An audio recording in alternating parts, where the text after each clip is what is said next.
Have you ever walked away from a conversation feeling like you lost, even though no one raised their voice?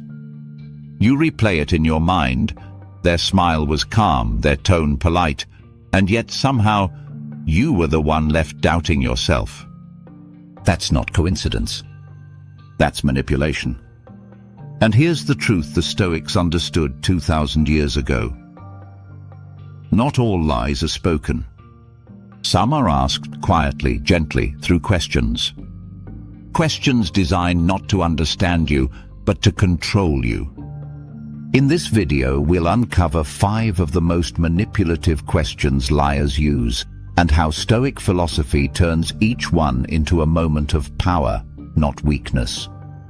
Because once you see through their tactics, their control evaporates. Let's begin. Question 1. Why are you so sensitive? It sounds harmless, even caring. But it's not curiosity.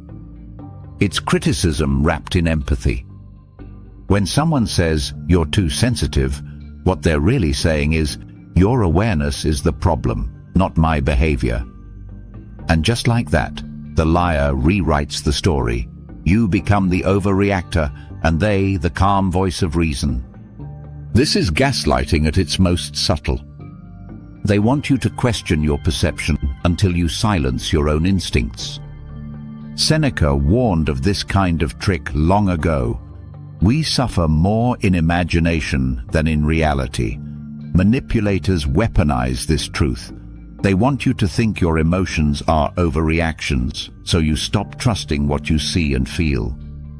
But a Stoic doesn't reject sensitivity. He refines it. He understands that sensitivity, when guided by reason, becomes vigilance, an inner radar that detects deception early. So when someone calls you too sensitive, don't defend yourself. Don't apologize.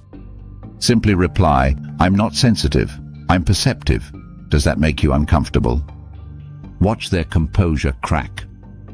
Because truth doesn't tremble, only lies do. Question 2. Don't you trust me? It sounds loving, reassuring. But this question isn't a plea for closeness, it's a demand for obedience. Real trust never needs to be begged for. It's earned slowly through consistency and action. When someone says, "Don't you trust me?" what they're really saying is, "Stop questioning me." They want your loyalty, not your logic. Epictetus once wrote, "It is impossible to learn what you think you already know." Manipulators know this, that once they guilt you into blind trust, you stop observing. You stop asking. And that's when they win. But a Stoic doesn't surrender his judgment for comfort. He remembers trust and awareness can coexist. So the next time someone corners you with that question, pause, breathe, and say calmly, "Trust is earned through time. Are you asking me to abandon my judgment?" You'll know immediately whether they value truth or control. Because honest people don't fear your scrutiny, they welcome it. Question 3. Are you accusing me? This one is pure misdirection. A psychological smoke bomb. You raise a concern, and suddenly the conversation flips. You're no longer asking questions. You're defending your tone. They've shifted the spotlight off their behavior and onto your intention. This is how manipulators regain control, not by logic, but by confusing your focus. Marcus Aurelius wrote, "The best answer to anger is silence." But silence here doesn't mean retreat. It means mastery.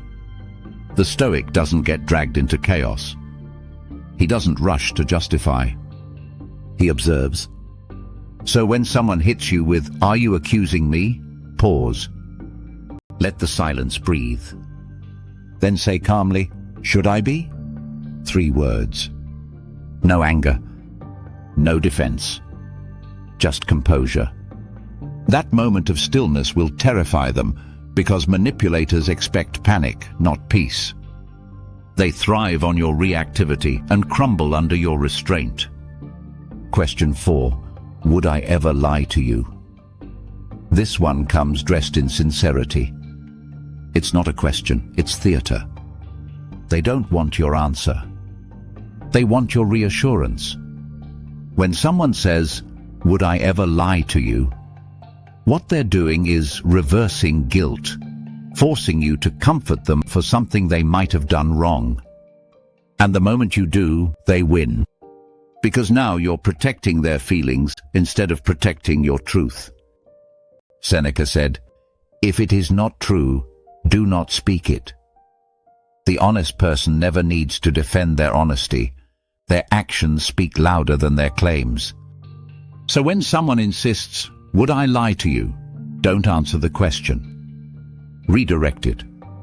Say, "That's not the question. The question is, would I even know if you did?"